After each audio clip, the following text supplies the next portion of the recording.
Ayan, ngayon ay Sabado, tapos na ang ating daily routine mga idol.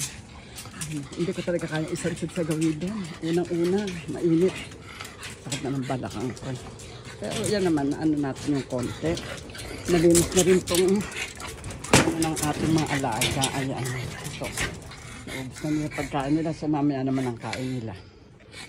Ayan, nalinis na natin yan mga idol. Ayan. Everyday routine yan. So, sabi ko nga sana, hapon ako magdidilig, pero naggambol ako, kaya nagdilig na rin ako ngayon. Ang ganda kasi tingnan pagka ano eh. Saka daily exercise na rin natin yan. Na kailangan talaga tutulo ang ating pawis na okay na, hinahanap na ng katawan ko yung everyday na lalabas dito para magwalis, magdamo, mag-ano ng halaman.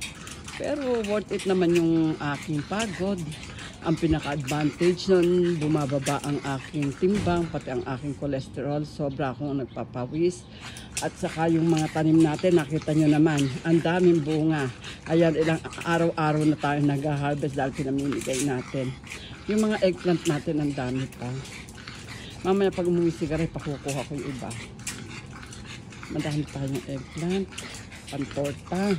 Na isang tao kung alam ko paborito yung torta ayun, hindi kasi ako nagagawin din eh. Sa kanila, ayan o. Kita nyo naman. Ang ating eggplant, ang dami. At saka itong ano na to, malalaki sila. Kita nyo, malalaki ang bunga nito. Ayan, kita nyo, ang daming bunga. Yung patola na yun, gusto kong puntahan yun. Alisin yung maliliit na dahon. Dapat inaalis yan yung ating mga ano. So meron tayong sayote gumagapang na. Ito ang sayote na ating mga idol. Medyo malaki na. Hindi natin masyadong nilagay sa araw. Para nun eh.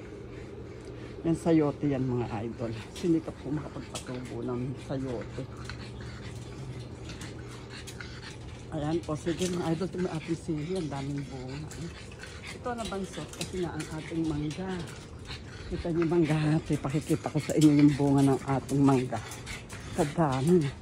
Ito mga nalalaglag na oh. Yan nalalaglag na. Napakaraming bunga ng mangga natin. Ayan oh, saka dito. Ayan. Ayan, kita ang daming bunga. Okay. Sige mga idol. Dito naman pala ang aming garahe. So, 3 sasakyan ang nakagarahe dito. Ayan, yung sa mister ko wala. Ito sa manugang ko. Ayan. So, yung isa doon, wala sa Manila. Kasi yung 3. Kaya itong aming lupa na to ay 300 square meter. Okay.